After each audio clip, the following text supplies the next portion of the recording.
আপনি দরজা আটকাবেন না। আমায় যেতে দিন, আপনি আমার সাথে এমনটা করতে পারেন না। আপনি আমার শিক্ষক। আমি যখন এই কথা বললাম তখন স্যার আমাকে দরজাটা লক করে আমার সাথে যা করল তা শুনলে আমি কথা দিচ্ছি তোমাদের মাথা গরম হয়ে যাবে। তাহলে আসল ঘটনাটি বলি। আমি যখন কলেজে বিএ অনার্সে ভর্তি হলাম, সে বছর থেকে টিউশনি পড়াতে শুরু করলেন। টিউশনি পড়ানোর উদ্দেশ্য ছিল পিছনের ক্লাসের বিষয়গুলোকে মনে রাখা ও চর্চা করা। তাই টিউশনি পড়াতে শুরু করলাম ক্লাস 8, 9, 10 ছেলে মেয়েদের নিয়ে। নিজের ঘরেতে পড়াতাম। শুরুতে 4 জন ছাত্রছাত্রী ছিল। টিউশনি পড়ানোর সময় ছিল সন্ধ্যা 7টার পর। কারণ কলেজে যেতাম, বিকেল 4টাতে আসতাম বাড়িতে। তারপর খাওয়া দাওয়া করে একটু রেস্ট নিয়ে পড়াতে শুরু করতাম। 5 জন ছাত্র আর একটা ছাত্রী। শাকিল আর অজয় ইন্টারে পড়ত। আর অন্তরা পড়ত ইন্টার সেকেন্ড ইয়ারে। আসল কথায় আসি, প্রতিদিনের মতো পড়াতে পড়াতে অন্তরা প্রতি আমার এক অন্যরকম অনুভূতি কাজ করত। আমি অন্তরার দিকে তাকিয়ে থাকতাম। তার সৌন্দর্য দেখতাম। আমি যতবার অন্তরাকে দেখি ততবার আমার মনের ভিতর অন্যরকম অনুভূতির সৃষ্টি হয়। অন্তরা যেদিন প্রাইভেট পড়তে আসতো না, আমি সেদিন কাউকে পড়াতাম না। ছুটি দিয়ে দিতাম। কারণ অন্তরাকে ছাড়া আমার পড়াতে ভালো লাগতো না। অন্তরা দেখতে অনেক সুন্দরী। অন্তরার বাবা মা আমাকে বিশ্বাস করে আমার কাছে পড়াতে দিয়েছে। অন্তরার প্রতি আমার মায়ার সৃষ্টি হলো। তাকে কিভাবে পাওয়া যায় সেই চিন্তা আমার মাথায় সবসময় ঘুরপাক খাচ্ছে। অন্তরা আমাকে দাদা বলে ডাকত। আমাকে বল, দাদা আজ ইংলিশ পড়াটা করে আসেনি। কথাটা শুনতেই আমি প্রচণ্ড রেগে গেলাম। ও আমার চোখে মুখে তাকিয়ে ভয় পেয়ে গেছিল, আমি বুঝতে পারছিলাম। তখন আমি বললাম, সবাইকে পড়াটা দেখিয়ে দেখিয়ে দেওয়ার পর তারপর তোর শেষের দিকে ব্যবস্থা হবে। সেদিনকে আমি খুব রেগে গিয়েছিলাম, কারণ সেদিন কলেজে আমার বন্ধুরা আমার গার্লফ্রেন্ড নেই বলে সবার সামনে অপমান করেছিল। সেদিন সবাইকে ছুটি দিয়ে দিয়েছিলাম। শুধু অন্তরা একা বসেছিল। তখন প্রায় 8:30 বাজে। আমি ছুটি দিই সাধারণত সবাইকে 10টা বা 10:30। সেদিন সবাই প্রায় পড়া শিখে এসেছিল। তাই সবাইকে ছুটি দিয়ে দিয়েছিলাম। বসেছিল শুধু অন্তরা। অন্তরা আমার মুখের দিকে তাকিয়ে চুপচাপ চোখের জল ফেলতে শুরু করল। তখন আমার রাগ ঠান্ডা হয়ে গেল। কান্নাকাটি দেখে ওকে আমি সেদিন বই নিয়ে বাড়িতে চলে যেতে বললাম। আরও একটা কথা জানিয়ে রাখি, ওর সামনে মাসে ফাইনাল পরীক্ষা বলে সোমবার করে একটু বেশি সময় ধরে পড়াতাম। বলে রাখি, অন্তরা একটি যুবতী কন্যা। দেখতে অনেক সুন্দরী ছিল। আমি যখন ঘরে পড়াতাম তখন আমার ঘরে কেউ ঢুকত না, যতক্ষণ না পড়ানো শেষ হতো। সোমবার বলে সেদিন আমি নিজের বিছানায় ঘুমাচ্ছিলাম। আমি যখন ঘুমাই, আমার ফোনের অ্যালার্ম বাজতেই হঠাৎ আমার ঘুম ভেঙে গেল। দেখি অন্তরা আমার পাশে দাঁড়িয়ে। আমি অন্তরাকে বললাম, তুই দাঁড়িয়ে আছিস? আমাকে ডাকিসনি কেন? তুই এতক্ষণ দাঁড়িয়ে থেকে কি দেখছিলি, সত্যি করে বল। আমার কোনো কথার জবাব দিচ্ছে না। সে লজ্জায় মাথা নিচু করে দাঁড়িয়ে আছে। আমি আবার তাকে জিজ্ঞেস করলাম, অন্তরা তুই আমার ঘুমের ঘরে এসে কি দেখছিলি বল। তারপর আমি যখন অন্তরার দিকে তাকিয়ে তাকলাম, আমি অন্তরার দিকে তাকাতেই অন্তরা তখন মুচকি হেসে মুখটা ঘুরিয়ে নিল। আমার তখন বুঝতে বাকি রইল না, অন্তরা এতক্ষণ আমাকে না দেখে কি দেখিছিল। কোনোরকম নিজেকে সামলে বিছানা থেকে উঠে ওয়াশরুমের দিকে চলে গেলাম। অন্তরা দাঁড়িয়ে ছিল তখনও। আমি ঘরেতে ঢুকে দেখি অন্তরা বই নিয়ে পড়ছে আর মুচকি মুচকি হাসছে। আমি জিজ্ঞাসা করলাম, অন্তরা? অন্তরা, হ্যাঁ দাদা স্যার। আমি অন্তরাকে বললাম, দাদা আবার স্যার দুইটা নাম ধরে ডাকলি কেন? অন্তরা বলল, এমনি আমার ভালো লাগে তাই ডাকলাম। আপনার কোনো সমস্যা আছে স্যার? আমি বললাম, এই অন্তরা, আমি কিন্তু এখনো স্যার হয়নি। তুই আমাকে দাদা বলেই ডাকিস। স্যার বলে ডাকলে আমি খুব রাগান্বিত হব কিন্তু। অন্তরা বলল, যে মানুষ ছাত্রছাত্রীদের লেখাপড়া শিখায় তাদের কি দাদা ডাকা উচিত? সে তো প্রকৃতপক্ষে স্যার। আমি অন্তরাকে বললাম, অন্তরা তুই আমাকে দাদা বলে ডাকিস, এটাই আমার শেষ কথা। আমি অন্তরাকে বললাম, সত্যি কথা বল, তুই কতক্ষণ এসে আমার সামনে দাঁড়িয়েছিলি? অন্তরা বল, বেশিক্ষণ না দাদা। আমি বেশিক্ষণ দেখিনি। আমি বললাম, কি বললি? না দাদা, কিছু না। আমি কিছু বলিনি। আমি বুঝতে পারলাম ও কথা ঘোরানোর চেষ্টা করছে। আমার আর এটা বুঝতে বাকি রইল না, ও অনেকক্ষণই এসে আমার পাশে দাঁড়িয়েছিল। আমি বুঝতে পারলাম অন্তরা কি দেখেছিল। আমি কথা না বাড়িয়ে অন্তরাকে জিজ্ঞেস করলাম, অন্তরা, পড়া ভালো করে শিখে এসেছিস? আর একটা কথা আপনাকে জানিয়ে রাখি, আমি একটা ড্রেসিং টেবিলে পড়াই। আমি অন্তরাকে বললাম, তোর বইটা বার কর আর পড়তে শুরু কর। কিছুক্ষণ পর তোর পড়া ধরব। অন্তরা, ঠিক আছে দাদা। আমি অন্তরাকে বললাম, আজ যদি পড়া ভালো করে আদায় না করতে পারিস তাহলে তোরে আজ কঠিন শাস্তি দিব। আমি বুঝতে পারছিলাম অন্তরা আজ ভালো করে পড়া শিখে আসে নাই, আর পড়াতে তেমন মন নেই। অনেকক্ষণ ধরে দেখছি ও বই বের করে পড়ছে না, কিন্তু অন্তরা আজ এমন করছে কেন? আমি অন্তরাকে বললাম, অন্তরা, আজ যদি পড়া ঠিকঠাক মতো আদায় না করতে পারিস তাহলে আজ তোর কপালে দুঃখ আছে। অন্তরা বলল, ঠিক আছে স্যার, পড়া না পারলে আপনি আমাকে যে শাস্তি দিবেন সেই শাস্তি মেনে নিব। আমি ওকে বললাম, কিরে অন্তরা, পড়া দিবি না? অন্তরা কোনো কথার উত্তর দিল না। আমি আবার বললাম, কিরে, তুই পড়া দিবি না? অন্তরা আঁতকে উঠল। আর বল কি দাদা? আমি আবার বললাম, পড়া দিবি না? অন্তরা বলল, দাদা, আমার কেমন হচ্ছে? আমি সবই বাড়ি থেকে মুখস্থ করে এসেছিলাম, কিন্তু কেন জানি না, আমার সব উল্টপাল্ট লাগছে। আমি ওকে বললাম, আমার পাশে আয় বইটা নিয়ে। অন্তরা বলল, কেন দাদা? ও আমাকে বলল, আরে তুই আমার কাছে আয়, তারপর বুঝতে পারবে। অন্তরাও ভয়ে ভয়ে বইটা আমার পাশে নিয়ে আসলো। আমি অনেকক্ষণ ধরে দেখছি তুই চুপচাপ হয়ে আছিস, পড়ায় কোনো মন নেই তোর। ওকে জিজ্ঞাসা করলাম, কি হয়েছে তোর?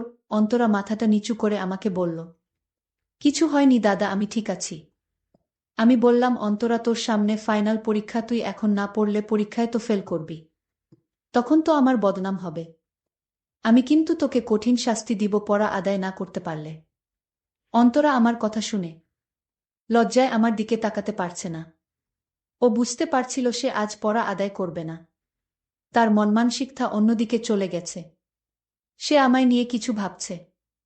আমি আবার বললাম, অন্তরা, তুই পড়া আদায় করবি না, শাস্তি দিব। অন্তরা আমার মুখের দিকে তাকিয়ে একটাই কথা বলল, আমাকে শাস্তি দিন। আরে অন্তরা, আমি কেন তোকে শাস্তি দেব? অন্তরা বলল, আমি আপনার পড়া শিখে আসিনি, আর তাই আপনি যে শাস্তি দেবে সেই শাস্তি মাথা পেতে সহ্য করে নিব। আমি ওকে বললাম, আজ থেকে এমন শাস্তি দিব, তুই বাড়িতে যাওয়ার আগে কেঁদে কেঁদে যাবি। অন্তরা আমার কোনো কথার উত্তর দিল না। অন্য সময় ও আমাকে বলতো, আর হবে না দাদা, আমি কাল থেকে ভালো করে পড়া শিখে আসব। কিন্তু অন্তরা আজ কিছুই বলছে না। সে শাস্তি পেতে চায়, তাও সে পড়া আদায় করবে না। আমি অন্তরাকে বললাম, আগের দিন পড়া ভালো করে শিখে আসতে পারিসনি, ভালো হয়েছে পড়া শিখে আসিসনি, আজ তোর কপালে দুঃখ আছে। আমি সাহস করে ওকে বললাম, আচ্ছা অন্তরা, আমি তোকে আজ যে শাস্তি দিব সেই শাস্তি তুই মেনে নিবি। অন্তরা আমার উত্তরে বলল, আমি কতবার বলবো যে আমি পড়া শিখে আসিনি? আপনি আমাকে যে শাস্তি দিবে সেই শাস্তি আমি মাথা পেতে মেনে নিব। আমি অন্তরা কথা শুনে আমার অনেক সাহস বেড়ে গেল। আমি মনে মনে চিন্তা করতে লাগলাম, আজ যে সুযোগ পেয়েছি সেই সুযোগ হাতছাড়া করা যাবে না। সুযোগটা কাজে লাগাতে হবে যে করেই হোক। আমি অন্তরাকে জিজ্ঞেস করলাম, আমি আজ তোকে যে শাস্তি দিব সেই শাস্তি কিন্তু কাউকে বলা যাবে না। অন্তরা বলল, দাদা, তুমি এমন কি করবে যে কাউকে বলা যাবে না? আমি যা বলছি তাই কাউকে বলা যাবে না। আমি দাদার মতলব জানার জন্যই। আমি বললাম, ঠিক আছে স্যার, আপনার কথায় রাজি, আমি কাউকে বলবো না। তুই আমাকে এখন স্যার ডাকলি কেন? আমি তোকে কতবার বলবো তুই আমাকে স্যার ডাকবি না? ঠিক আছে, আর ডাকবো না। এখন কি শাস্তি দিবেন দেন। আমি তাড়াতাড়ি বাড়িতে চলে যাব। যাই করো তাড়াতাড়ি করো, বাবা মা আমার জন্য চিন্তা করছে। আমি বললাম, অন্তরা, তুই তোর বাবার কাছে থেকে একটা রাত ছুটি নিতে পারবি। আমি বললাম, রাতে ছুটি নিব কেন? আমি বললাম, অন্তরা, রাতে ছুটি নিতে পারলে বুঝতে পারবি। অন্তরা বলল, আমি একটা মেয়ে মানুষ, বাবা, কি আমারে রাতে ছুটি দিবে? আমি অন্তরাকে বললাম, তুই আমার সাথে একমত কিনা সেটা বল। যদি রাতে আসতে তোর ইচ্ছা থাকে তাহলে আমি তোর ছুটির ব্যবস্থা করব, তোর বাবাকে বলে। অন্তরা বলল, আমার কোনো সমস্যা নাই, আপনি যদি আমার বাবার কাছে থেকে ছুটি নিতে পারেন। আমি অন্তরার কথায় অনেক খুশি হলাম। এতদিনের মনের আশা সফল হবে। আমি অন্তরাকে বললাম তোমার বাবার ফোন নাম্বারটা দাও। অন্তরা বাবার ফোন নাম্বারে ফোন করে অন্তরার ছুটির কথা বলতেই তার বাবা বলল, রাতে ছুটি কেন মাস্টার, রাতে কি দরকার? আমি তার বাবাকে বললাম, সামনে তো পরীক্ষা আমার, তাই ভাবছি সপ্তাহে রাত 12টার পর থেকে প্রাইভেট শুরু করব। কারণ 1 মাস যাবত আমার পরীক্ষা চলবে। আর তাই সিদ্ধান্ত নিলাম সপ্তাহে 2 দিন এই 1 মাস রাত 12টা পর থেকে প্রাইভেট পড়ানো শুরু করব।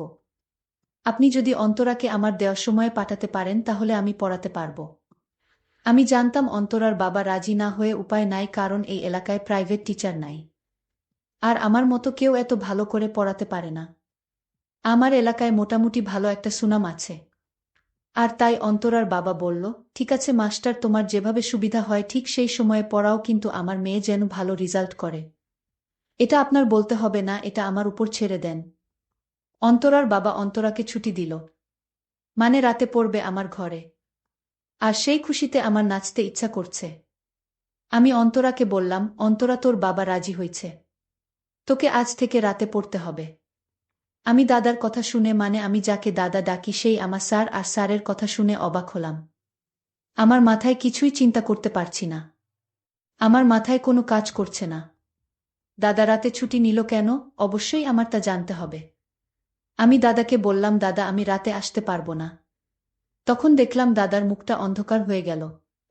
দাদা আমার দিকে রাগান্বিত দৃষ্টিতে বলল, তুই আসবি, তুই না এসে থাকতে পারবি না। আর যদি তুই না আসতে চাইবি তাহলে তোর বাবার সাথে কথা বলালি কেন? আমি তখন দাদাকে বললাম, আরে আমি এমনি মজা করছিলাম। আমি তো আসব, যেহেতু বাবা ছুটি দিয়েছে।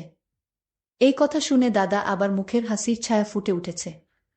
আমি বললাম, দাদা আমি এখন বাড়িতে যাই, রাতে তো দেখা হবে। ঠিক আছে অন্তরা, তুই এখন বাড়িতে যা, তুই রাতে আসিস। দাদা আমায় পিছন থেকে ডাক দিয়ে বলল, এই অন্তরা রাতে সাথে করে গণিত আর ইংরেজি বই নিয়ে আসিস। আমি বললাম ঠিক আছে। আমি এক হতাশার মধ্যে পড়ে গেলাম। আজ অন্তরা আসবে কিভাবে, কি শুরু করব কিছুই বুঝতে পারছি না। আর অন্তরা যদি আমার কথায় রাজি না হয় তাহলে কি হবে? আমি এসব ভাবতে ভাবতে হঠাৎ দেখি অন্তরা এসে হাজির।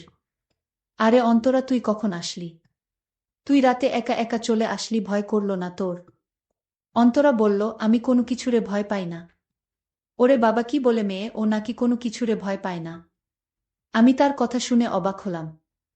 ঠিক আছে, এখন আমার কাছে বইটা নিয়ে আয়, তোরে পড়া শিখায়। তারপর হবে তোর শাস্তি। অন্তরা তখন রাগ হয়ে বলল, আমি শাস্তি পেতে চাই আগে, তারপর পড়া শিখব। তার আগে আমি বই পড়তে পারবো না। আমি বললাম, ঠিক আছে, আমি তোরে আগে শাস্তির কথা বলি। বলেন স্যার। আমি বললাম, রাগ করবে না তো? অন্তরা বলল, কতবার বলবো রাগ করব না? আমি তখন অন্তরাকে বললাম, অন্তরা, তোর বাবা তোর মায়ের সাথে যা করে আমি তা করতে চাই। অন্তরা আমার কথা শুনে বলল, বাবা মা কি করে? আরে পাগলি, সেটাও কি তোরে বলে দিতে হবে নাকি? আমি দাদার কথা বুঝতে পারলাম। আমি বললাম, না আমি এসব পারবো না। আমি তখন কাছে গেলাম। সে বলল, আমার সাথে এমন করবেন না। আমি এটা কিছুতেই মেনে নিতে পারবো না। আপনি আমাকে যেতে দিন। আমি এখানে আর এক মুহূর্ত থাকতে চাই না। আমাকে চলে যেতে দিন। দাদা বলল, অনেক কষ্ট করে তোর বাবাকে রাজি করিয়েছি তোকে আজ যাবার জন্য। আমি এ কিছুতে হতে দিব না। অন্তরা তখন কান্না করে বলল, আমি জানতাম আপনি অনেক ভালো মানুষ, কিন্তু সে ধারণা আমার ভুল ছিল। আজ আপনার আসল চেহারাটা বের হয়ে আসলো। আপনি এত সম্মানী মানুষ, আর আপনি এমনটা করতে পারেন না। আমি লক্ষ্য করলাম অন্তরা খুব রাগান্বিত হয়ে গেছে। আমি তখন সান্ত্বনা দিয়ে বললাম, ঠিক আছে আমি কিছু করব না, কিন্তু আমার একটা কথা রাখতে হবে। অন্তরা বলল, কি কথা আগে শুনি। সে বলল, আমরা দুইজনে আজ একসাথে নুডলস খাবো, আমি নিজের হাতে রান্না করেছি। অন্তরা বলল, না আমি খাবো না। এই কথা বলতেই দাদা ঘরের দরজা আটকিয়ে দিল। তারপর বলল, যদি নুডলসটা না খাস তাহলে আমি তোকে যেতে দিব না। আমার পেটেও ভীষণ ক্ষুধা ছিল। আর তাই আমি তার হাতের রান্না করা নুডলসটা খেয়ে নিলাম। নুডলস খাওয়ার পর আমি আর কিছুই বলতে পারবো না। আমি সকালে বুঝতে পারলাম আমার মূল্যবান সম্পদ চুরি হয়ে গেল। দাদা আমার মূল্যবান সম্পদ চুরি করে নিল। বন্ধুরা, আমি তোমাদের হাসি খুশি রাখার জন্য কষ্ট করে গল্প তৈরি করি। যদি গল্পটি ভালো লাগে তাহলে অবশ্যই চ্যানেলটি সাবস্ক্রাইব করে পাশে থাকবেন। ধন্যবাদ।